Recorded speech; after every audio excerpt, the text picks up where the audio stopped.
tell me a little bit more about sort of what is the most significant experience of being an RA and what have you learned from this? So I'll pass it to you first, Jorge. Thank you, Daniel. Yeah, I think the most significant part of it is, I love when people approach to you, just first maybe to introduce themselves, to get to know you, and because, you are the responsible RA for their band, for the class, for the color code. So I think it's nice to, have that first approach with them, that they feel that you got their back, that you are, easy to approach, that you are reachable, that you will be there, when they, have anything they want to share, anything they might need, anything, maybe academics related, something, going on in their lives, or for that sake, even career orientation, right? And I don't know, are we qualified for that? I hope we are. So my point is that it's very satisfying to be there, and not only, give advice and, be some sort of a counseling partner, but also to listen to them, to get to know them more personally, as you said, Bella. For example, to get to know their China stories, right? Why did they come here in the first place? What do they want to achieve after, graduating from Yenching? If they want to stay in China or not? If they are Chinese, what do they choose this program as well? So I think that's very valuable. That's one of the main lessons that I got from doing this RA job for the past months, and something I really, really value. To have this, I would say, easiness. For having them, to feel this easiness to approach to us, it feels really satisfying.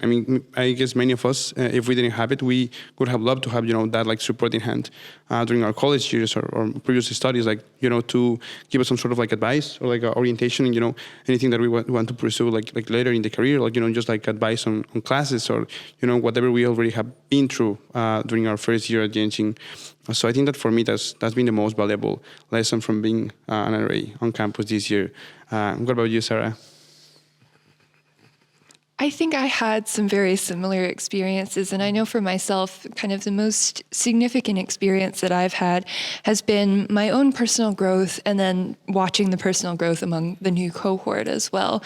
We've been kind of there for them from the moment that they arrive on campus until a few months from now when they'll be the new RAs, and going with them from kind of the anxiety of coming to a new program, meeting new people, doing new things. Maybe this is their first time in China, getting to know each other as a cohort and kind of growing until now where they're getting internships and they're traveling all these new places in China and they're showing me around.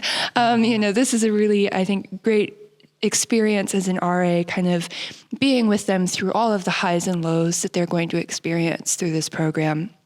And something that I kind of really, really treasure from being an RA is kind of growing with them and then also watching them growing as well.